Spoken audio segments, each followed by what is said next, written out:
8강 예수를 그리스도로 믿는 믿음 주제고요.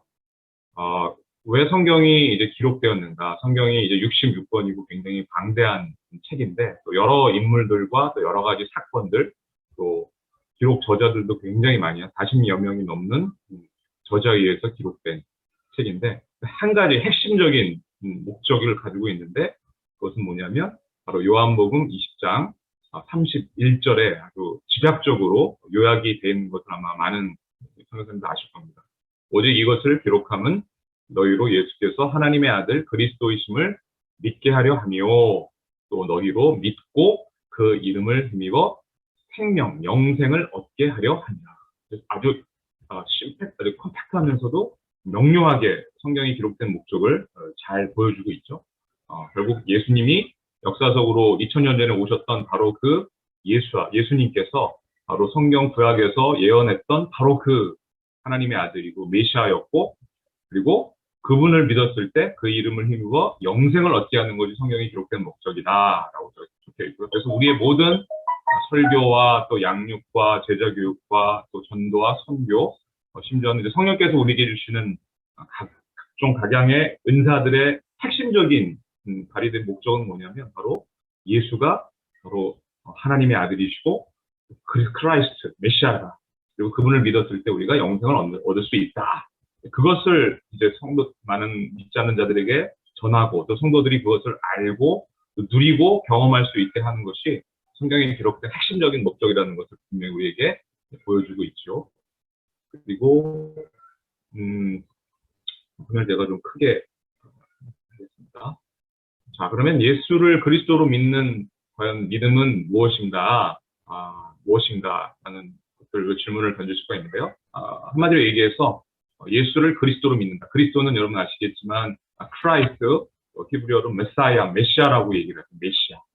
이 메시아는 굉장히 유대적인 전통에서 나온 그런 그 개념이라는 것을 아실 겁니다.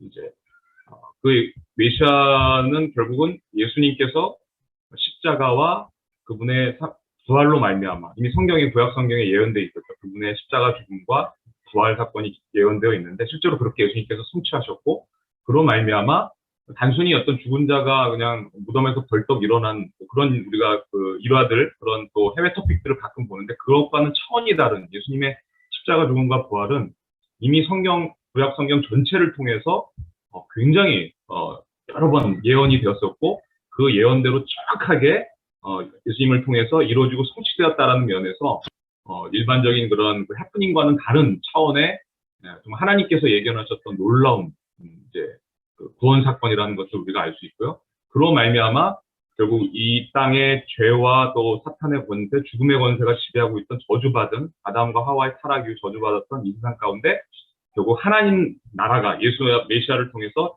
침투에 들어왔고 그로 말미암아 이 땅을 불법으로 점유하고 있었던 사탄과 또 죄의 권세, 또 그로 말미암아 하나님과 단절되었던 이 영적 죽음의 문제, 모든 문제의 근원인들이죠. 이 문제가 예수의 십자가 죽음과 부활을 통해서 완벽하게 해결되어졌고 그런 예수님을 우리 마음의 구세주로 영접하는 자들에게 성령을 주시고 그리고 우리가 하나님 나라로 이 땅 가운데 침투에 들어온 하나님 나라로 들어설 수 있는 길이 이제 열리게 된 것이죠. 놀라운 사실 사건이 바로 예수님의 십자가 죽음과 부활 사건입니다. 그래서 사도 바울은 그렇다면 이 놀라운 이 땅의 저주를 뚫고 들어온 메시아를 통해서 뚫고 들어온 하나님 나라에 우리가 어떻게 들어갈 수 있는가 그것을 연합의 관점에서 이 연합이라는 것은 어떤 종교에도 없는 기독교만 가지고 있는 굉장히 신비하면서도 굉장히 엄청난 이 은혜가 있는 사실 개념이 연합 하나님과의 연합의 개념인데요. 그걸 이제 갈라디아서 2장 27절에 내가 크라이스트 메시아와 함께 십자가에 죽었고 내 옛사람 죄의 저주 가운데 있었던 또 사망의 저주 가운데 있었던 또 사탄의 완전히 종노릇하고 있었던 그 옛사람이 내가 예수님을 믿는 그 순간 함께 그 옛사람이 십자가에서 죽었고 그것은 우리는 침례 의식을 통해서 잘 보여주죠. 성도가 침례를 받았을 때 내 옛사람이 저주받은 옛사람이 예수님과 함께 물에 들어감으로써 십자가의 죽음을 상징하는 것이고 이제 죽음으로서 끝나는 것이 아니라 침례 받았으면 이제 일으켜 세워야죠. 그 일으켜 세우는 것은 어떤 의식을 상징하냐면 예수님과 함께, 예수님이 부활하실 때 우리가 완전히 새로운 죄의 노예가 되어지고 또 사탄의 노예가 되어지고 죽음의 노예가 되었던 그 옛사람은 완전히 끝나고 이제 예수님과 함께 완전히 새로운 피조물로서 내 안에 예수님의 새롭게 변입혀진 그 본성 또 영생, 그죠? 예수님의 성품 이것을 다 완전히 이 원석과 같은 그러한 이제 새로운 사람으로 같이 부활하는 그런 일들이 실제로 일어나는 겁니다. 그래서 그냥 내가 예수님을 믿었다고 해서 몰랐던 신을 하나 더 아는 그런 뭐 힌두교적인 개념이 아니고 진짜 내 존재 자체가 이걸 보통 어떤 분들은 영적 DNA가 완전히 송두리째 바뀌는 경험이라고 얘기를 하는데 아마 그런 우리 성도님 또 선교사님들과 목사님들도 아마 예수 믿고 나서 그 거듭남의 경험들을 하셨을 줄로 믿습니다. 그래서 본성 자체가, 운명 자체가, 우리의 신분 자체가, 우리의 정체성 자체가 완전히 송두리째 바뀌는 그런 거듭남의 체험을 예수 그리스도의 죽으심과 부활에 함께 우리가 믿음으로 연합함으로써 그런 일들이 이제 벌어지게 되는 것이죠. 그래서 예전에 저 같은 경우는 예전에 한때 방황할 때 헤비메탈 음악이 아주 심취되어지고 뉴에이지 음악이 심취되었는데 그런 음악은 굉장히 아주 영적으로 굉장히 타락한 음악이거든요. 자살을 막 충동질하고 또 마약 같은 것들을 충동질하는데 제가 그렇게 즐겨 들었던 예수님의 거듭나고 나서 그 음악을 제가 들었는데 정말 제 안에서 오바이트가 나오는 역겨워서 들을 수가 없더라고요. 그래서 제가 그때 내가 정말 거듭났구나. 거듭난 사람 맞구나. 그 정말 거금을 들고서 그 당시 청계천에서 팔았던 백판이라고 하는데 그 모든 헤비메탈 그 앨범들을 제가 다 아낌없이 부셔버렸습니다. 그리고 이제 찬양을 들으니까 마음의 기쁨과 희락과 평안을 누리는 것을 경험했는데 이렇게 바뀌어지는 거죠. 완전히 본성 자체가. 그래서 갈라디아서 2장 20절에 내가 그리스도와 함께 십자가 못 박혔나니 그런즉 이제는 내가 사는 것이 아니라 오직 내 안에 그리스도께서 사시는 것이라 이제 내가 육체 가운데 사는 것은 새로운 피조물이 된 우리 하나님의 자녀가 되어주고 예수님의 신부가 되어준 우리는 본성 자체가 바뀌고 우리의 아이덴티티가 바뀌고 우리의 운명 자체가 바뀌었기 때문에 이제 더 이상 죄의 종노릇하지 않고 사탄의 종노릇하지 않고 나를 사랑하사 나를 위하여 자기 자신을 버리신 하나님의 아들 바로 메시아 예수를 믿는 믿음 안에서 사는 삶이 이제 비로소 시작이 되는 것이죠. 연합의 이제 이게 바로 그 예수를 그리스도로 믿는 성도의 놀라운 변화된 삶인 것이죠. 자, 그리고 그렇기 때문에 이제 더 이상 예수님께서 이 땅에 오셔서 이 죄 많은 저주받은 세상에 오셔서 사단의 권세를 무너뜨리고 또 이 땅에 영원한 하나님 나라를 끌고 들어오셨기 때문에 그리고 내 옛사람이 예수와 함께 십자가에 완벽하게 저주받은 옛사람이 죽었고 완전히 이제 더 이상 죄의 저주가 없는 사단 노예가 아닌 하나님의 아들로서 딸로서 자유인으로서 다시 태어났기 때문에 이제 예전의 그 빛, 사단의 빛, 죄의 빛, 사망의 빛, 그다음에 하나님과의 관계의 단절로 말미암아 생긴 죽음의 빛은 더 이상 어떤 것도 문제가 되지 않는 그런 새로운 피조물, 완전한 자유인이 된 것을 우리가 믿는 것이죠. 그리고 실제로 그것이 우리 내 안에서 이루어졌다는 것을 받아들이는 것이죠. 그게 바로 예수를 그리스도로 믿는 삶입니다.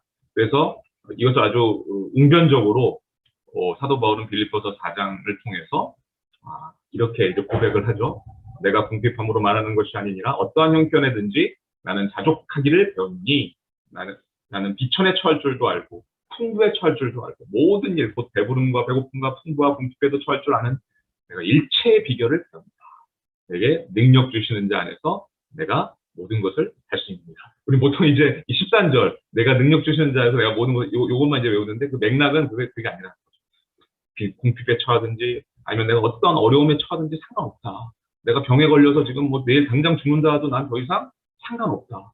왜냐면 내가 지금 오늘 밤에 죽는다 하더라도 왜요? 나는 이제 이미 거듭난 자로서 하나님의 자녀로서 그분의 품 안에 안겨서 영원한 하나님 나라에 이미 나는 영생을 얻은 자로서 살 수 있기 이미 살고 있고 그렇게 또 죽어도 그분 품 안에서 영생을 누릴 수 있기 때문에 이제 더 이상 나는 지금 내가 처하고 있는 이런 어떤 물질적인 문제 또 어떤 건강의 문제 관계적인 문제도 더 이상 나에게는 문제될 것이 없다라고 우리가 담대히 그렇게 믿고 또 선포할 수 있고 그렇게 살아갈 수 있는 것이죠.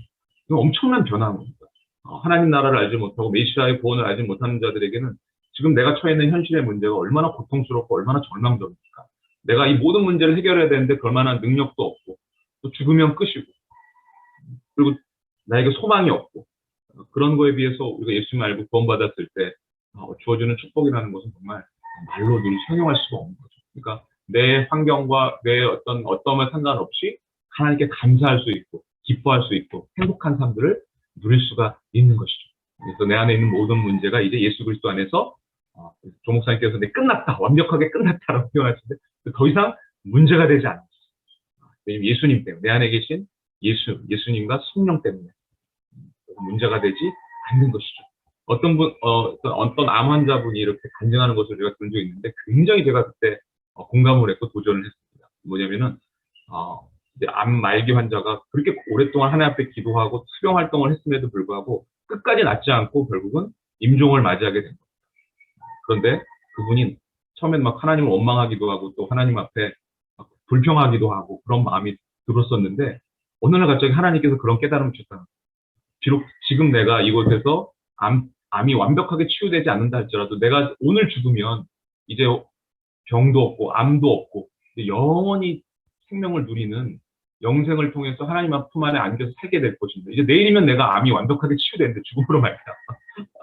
오늘 죽으면 이제 주님 품 안에 안에서 영생을 누리면서 암 고통 없이 이제 그렇게 영생 복락을 누리는데 내일이면 암이 치유되는 거 아닌가.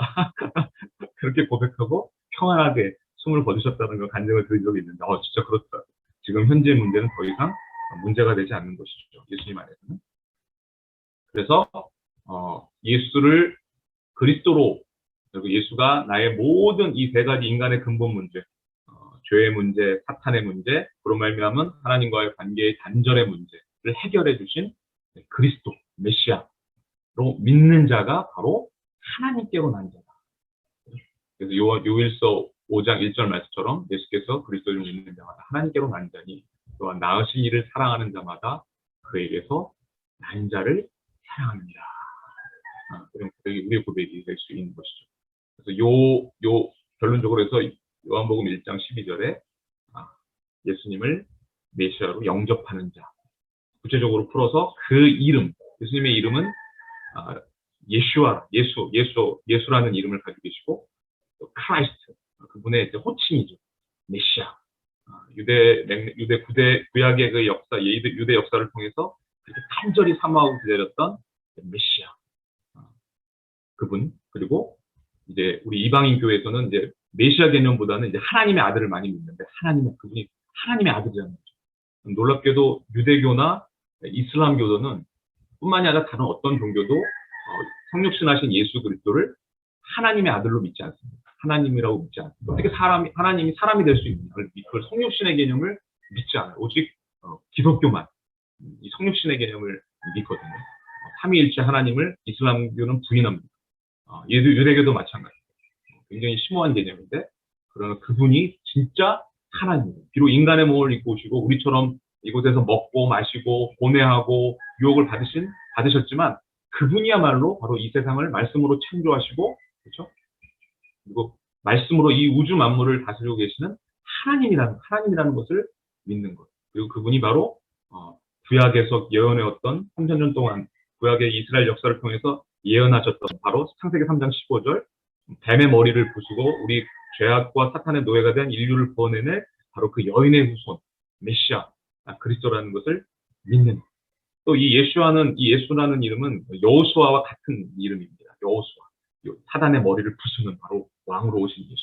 그렇게 믿는 자들에게는 하나님의 자녀가 된다는 것은 엄청난 권세를 얻는 것이고 하늘과 땅의 권세를 우리가 예수님께 허락하신 그 권세에 우리가 동참하는 것을 의미하는 것이죠. 그런 권세를 주셨습니다. 그래서 결국 예수를 그리스도로 믿는 자가 하나님께로 난 자인데 바로 하나님께로 난 자는 우리 결론적으로 구원받은 자죠. 그리고 구원이란 무엇인가? 방금 전에 설명을 해드렸지만 결국 구원이라는 것은 save from이 중요합니다. 어디로부터 구원받는? 이스라엘 백성이 출애굽해서 광야에서 비록 방황을 했지만 결국 궁극적인 목적지는 어디입니까? 광야가 아니죠. 바로 가나안 땅.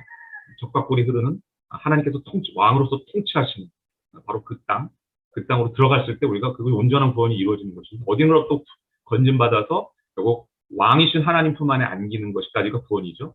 그래서 그럼 우리는 어디서 건진을 받았는가? 바로 아담과 하와의 그 유혹에 사단의 유혹에 넘어가서 모든 인류가 사탄의 노예가 되었고 죽기를 무서워서 일평생 사단의 종로로 타는 그런 인생으로부터 해방되는 것을 말하는 것이고, 또 우리의 이 원죄뿐만 아니라 자범죄, 우리가 태어나서 되어졌던 수많은 생각과 행동을 주었던, 또 입술로 주었던 이 죄 문제가 과거, 현재, 미래까지 완벽하게 예수님의 십자가 죽음과 보혈로 말미암아 완벽하게 해결되었다. 그리고 사단이 내가 지금 연약하고 내가 넘어지고 죄를 짓는 그것으로 나를 정죄한다 할지라도, 나에게 어떤 양심의 꺼리낌을 준다 할지라도 완벽하게 나의 미래의 모든 죄까지도 예수님께서 십자가에 해결하셨다. 그리고 죄로 말미암아 빚진 나의 모든 이 옛사람은 예수님 십자가 죽음과 연합돼서 완벽하게 청산되었다라는 것을 이제 믿는 것이 얼마나 중요할까. 성도의 승리의 삶에 있어서. 그리고 이제 죄의 문제, 사단의 노예의 문제로부터 해결되었기 때문에, 우리가 완벽히 새로운 피조물이 되었기 때문에, 하나님 완벽한 신부, 거룩한 신부가 되었기 때문에 이제는 꺼리낌 없이 담대함으로 하나님 계신 거룩한 보좌 앞에 휘장문이 완전히 예수의 몸으로 휘장문이 찢어졌기 때문에 예수의 보혈을 의지해서 거룩하신 하나님의 존전 앞에 나아가 그분의 얼굴을 보고 그분의 품 안에서 우리가 영원한 기쁨과 희락을 이 땅 가운데서도 누리는 삶. 그리고 예수님이 완전히 재림하실 때 그것이 완벽하게 성취가 되겠죠. 그런 문제들. 그렇게 우리가 구원을 받았다. 그래서 요한복음 14장에 의하면 내가 아버지께 구하겠으니 그가 또 다른 보혜사를 너에게 주사, 성령을 얘기하는 거죠. 영원토록 너희와 함께 있게 하리니 이미 이 땅 가운데서도 이것이 이루어졌습니다. 그는 진리의 영이라. 그래서 너희 그를 알지 못하나니 이는 그를 보지도 못하고 알지도 못합니다. 그러나 너희는 그를 아나니 그는 너희와 함께 거하시며 임마누엘 하신다. 이 임마누엘이라는 것은 하나님께서 우리 가운데 텐트를 치시고 성막을 치시고 영원히 거하신다. 이건 에덴 동산의 회복입니다. 그렇죠? 그다음에 성막, 광야에서 이스라엘 백성이 하나님 함께 하셨던 그 성막의 성취고, 예루살렘 성전, 솔로몬이 지었던 예루살렘 성전의 성취고, 마지막 계시록 때 하늘로부터 새 예루살렘이 이 땅 가운데 임하심으로써 하나님이 우리와 함께 거하십니다. 그것이 예수님을 믿을 때 성령을 우리에게 주심으로 말미암아 지금 이 땅 가운데 그것을 미리 맛보고 누리고 또 경험하게 해주시는 거죠. 하나님이 우리 안에 영원히 거하신다. 그리고 거룩하신 하나님을 우리가 만날 수 있고 그분 안에 거할 수 있다. 이것이 바로 이렇게 구원받았다라는 것을 우리가 알고 누리고 경험하고 확신하는 것이 우리의 유일한 구원의 기준이라는 것들을 성경은 우리에게 이야기해주고 있습니다. 자, 그런데 이런 질문을 할 수가 있습니다. 자, 그러면 우리는 보통 교회에 많은 이제 사람들이 있는데, 예배당, 저도 처음에는 예배당이 교회인 줄 알았는데, 나중에 이제 신학을 공부하고 또 여러 가지 또 신앙의 선배들과 나누면 예배당이 교회가 하도 저희는 예배당이 교회다라는 얘기를 썼는데, 예수님을 구세주로 그리스도로 믿고 거듭난 사람들의 연합된 모임, 그것이 이제 교회라는 거죠. 예배당 안에는 진짜 교회도 있지만 아직 예수님을 알지 못하는 무늬만 이 성도인, 보통 우리는 이제 부도자라고 표현하기도 하고 아직 거듭나지 못한 부도자라고 얘기합니다. 근데 우리는 그냥 뭉뚱그려 쳐가지고 다 교인이라고 얘기하는데 그것은 굉장히 잘못된 개념인 거죠. 실제로 예배당 안에는 거듭난 하나님의 자녀들의 모임도 있지만 그렇지 않은 사람도 있죠. 근데 그렇지 않은 분들에게는 우리가 그냥 교회 열심히 다니고 주일 성수하고 11조 열심히 내고 그러면 집사 직분을 주고 장로 직분을 주고 그렇게 됩니다. 그래서 그런 분들이 나중에는 거듭나지 않았기 때문에 교회에 많은 문제들을 일으킬 수가 있죠. 특별히 이제 이민교회, 저도 이제 이민교회를 하고 있지만 그런 분들이 다 그런 건 아니지만 그런 분들이 교회에 많은 문제를 일으킵니다. 거듭나지 않은 상태에서 직분을 주니까 이게 아주 잘못된 방향으로 문제를 일으킬 수가 있는 것이죠. 그래서 정말 내가 거듭난 사람인가, 물론 이제 목사나 목회자가 구원 감별사가 돼서는 안 되죠. 성도들에게 상처를 줄 수 있기 때문에 함부로 넌 구원받았다, 구원받지 못하다 얘기할 수는 없지만 스스로가 하나님 말씀에 비추어서 나는 정말 거듭난 자인가, 하나님의 백성인가, 나는 정말 거듭난 자녀로서 주님의 몸을 이루고 있는 교회인가를 끊임없이 묻고 성찰할 수 있는 기회를 목회자들과 교회 지도자들이 줘야 된다. 그 대표적인 말씀이 바로 이 마태복음 7장 말씀일 수 있는데요. 충격적인 얘기 아닙니까? 여러분들이 잘 유명한 말씀인데, 난 당연히 교회에서 이런 직분을 받고 집사로 장로로서 봉사하고 심지어 예수를 예수님을 향해서 호칭할 수 있는 가장 정말 수준 높은 단어 아닙니까? 당신은 내 삶의 주인이십니다. 마스터이십니다. 나는 당신의 종입니다. 이것처럼 자신의 신앙 고백을 완벽하게 표현하는 말이 어디 있습니까? 그런데 그리고 또 뿐만이 아니라 살아생전 선지자 노릇하고 주의 이름으로 귀신을 쫓고 수많은 권능을 베풀어 당연히 저분이야말로 주님의 종이고 저분이야말로 하늘나라 갔을 때 구원뿐만이 아니고 높은 하나님의 오른편 왼편에 앉을 것이라고 생각했던 분들이 뜻밖에도 최후의 심판 때 하나님 널 알지 못한다. 도무지 알지 못한다. 심지어 불법을 행하는 자다 하면서 떠나가라. 지옥으로 가라는 얘기죠. 어떻게 이런 일이 벌어질 수 있을까? 그때 가면 너무 늦다라는 거죠. 과연 나는 거듭난 자인가? 정말 나는 구원받은 자인가를 지금 살아생전 하나님의 성령 안에서 말씀을 통해서 끊임없이 스스로를 성찰하고 또 사역자도 마찬가지고 내가 내 사역을 통해서 많은 역사들이 일어나고 있지만 나는 과연 거듭난 하나님의 자녀인가? 나는 정말 첫사랑을 계속 유지하고 있는가를 끊임없이 성령 안에서 말씀을 통해서 돌이켜보고 성찰하고 그렇지 못하다면 주님 앞에 나아가 기도하고 눈물로 기도하는 것이 얼마나 중요한 것들을 이렇게 보여주는 말씀이라고 할 수 있는데요. 자, 주여 주여마다 천국에 들어갈 것이 아니요. 누가 들어갈 수 있다고요? 아버지의 뜻. 자, 기적을 베푸고 선지자의 이름으로 귀신을 떠나가게 하고 그건 아버지의 뜻 아닙니까? 그보다 더 중요한 것이 있죠. 아버지의 뜻. 정말 그것이 무엇이겠습니까? 아버지의 뜻이 뭐겠습니까? 아버지를 정말 사랑하는 것. 아버지께서 나에게 주신 이 놀라운 구원의 은혜에 감격하면서 정말 기분을 내가 기쁘시게 하는 일이라면 그까짓 내가 이 세상에 누리는 것, 그런 특권들, 내 어떤 소유들, 내 어떤 그런 것들을 나 기꺼이 아버지를 향한 그 사랑 때문에 내가 내려놓을 수 있다. 그리고 내 인생을 성드릴 때 주님께 드릴 수 있다. 내 귀퉁이에 얼마를 드리는 것이 아니고, 근데 진짜 내 인생은 어차피 아버지께서 나를 구원해 주시고, 당신의 생명을 주셔서 나를 건져 주신 생명의 은인이기 때문에 내 남아있는 여생, 두 번째 사는 인생을 이제 주님께 내가 마음 드리면서 난 그렇게 살고 싶다. 그런 마음들이 우리 안에서 샘솟듯이 올라 나오는 것이죠. 이제 이게 밋밋해지면 우리의 신앙이 이제 침체기에 들어가는 거죠. 아무리 큰 직분을 가지고 아무리 큰 일을 해도 몸이 건조하고 드라이하고 허무하게 되는 것이죠. 더 중요한 건 뭐냐면 하나님을 기뻐하시는 마음, 하나님 사랑 때문에 내가 하나님을 위해서 살고 싶습니다.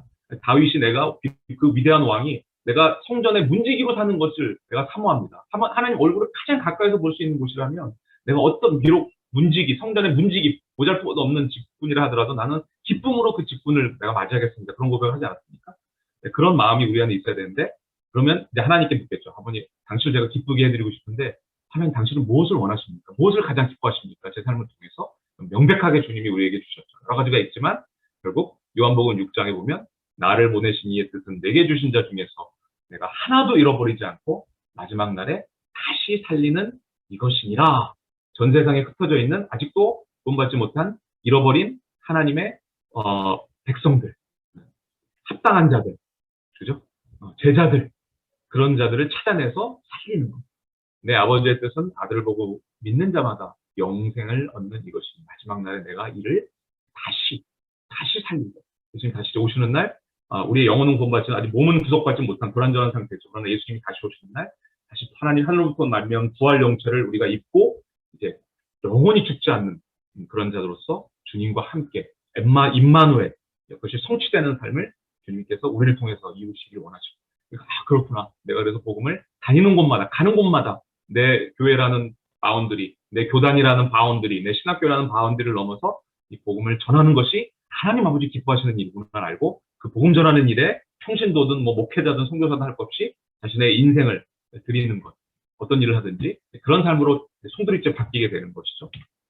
자, 그래서 이거는 그래서 이제 조 목사님께서 요 아미안을 냈을 때 나는 그런 질문을 하신 것 같습니다. 제가 보니까 이야기로는 과연 그렇다면 교회 안에 예배당 안에 구원받은 자들 다 구원받은 것인가? 그렇지 않은 사례들이 실제로 성경에도 있을 수 있다.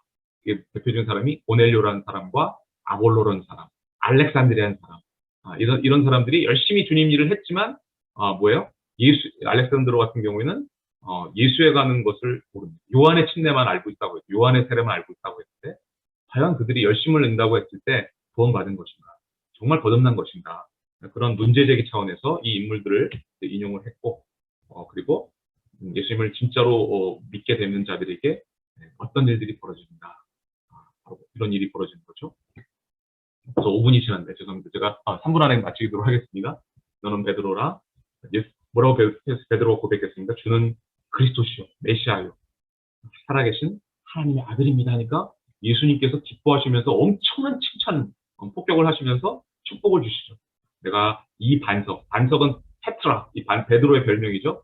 베드로 너 위에 내 교회를 세우리니. 이 베드로는 바로 베드로의 신앙 고백일 뿐만 아니라 그런 신앙 고백을 하는 이 제자, 합당한 자들, 그런 자들 위해서 교회가 세워지는 것이죠. 내 교회를 세우리니 이 교회는 우리가 세우는 것이 아니라는 것을 여기 볼 수가 있습니다. 목사가 세우는 것도 아니고 성금 많이 하는 어떤 장로님이 세우는 것도 아니고 그렇죠? 이건 예수님께서 교회는 철저히 예수님의 몸이기 때문에 예수님이 세우는 겁니다. 우리는 우리의 책무는 뭐냐면 열심히 복음을 전하는 것이죠. 열심히 복음을 전하다 보면 주님께서 주님의 교회를 세우시는 겁니다. 일단 그런 교회가 세워지면 음부의 권세, 지옥의 권세가 절대로 이기지 못하는 일이 벌어집니다. 뿐만 아니라 내가 천국 열쇠를 주리니 네가 예수님의 제자로서 복음을 열심히 전하는 가운데 있으면 땅에서 네가 무엇이든지 구하면 무엇이든지 네가 하면 하늘에서도 동기화가 이루어져서 하늘에서도 그런 일들이 이루어진다. 보통 주기도문은 하늘에서 이루어진 것 같이 땅에서 이루어져 하늘에서 이루어진 일이 땅에서 이루어진다고 했는데 반대로 주님의 열심히 복음을 전하는 그 일들을 하면 땅에서 이루어지는 일이 하늘에서도 이루어지는데 동기화가 이루어진다는 것이죠. 놀라운 특권을 우리에게 주신다는 것이죠. 그래서 결론적으로 예수를 크라이스트, 그리스도로 믿는 자가, 예수가 우리의 진짜 참 왕된 왕이시고 참된 선지자이시고 참된 저희 문제를 해결한 제사장이라는 것을 믿는 자가 비로소 예수를 그리스도, 크라이스트라 하나님의 아들이라고 부르고 믿는 것이다 라고 할 수가 있는 것입니다. 네, 이상으로서 제 강의를 마치도록 하겠습니다.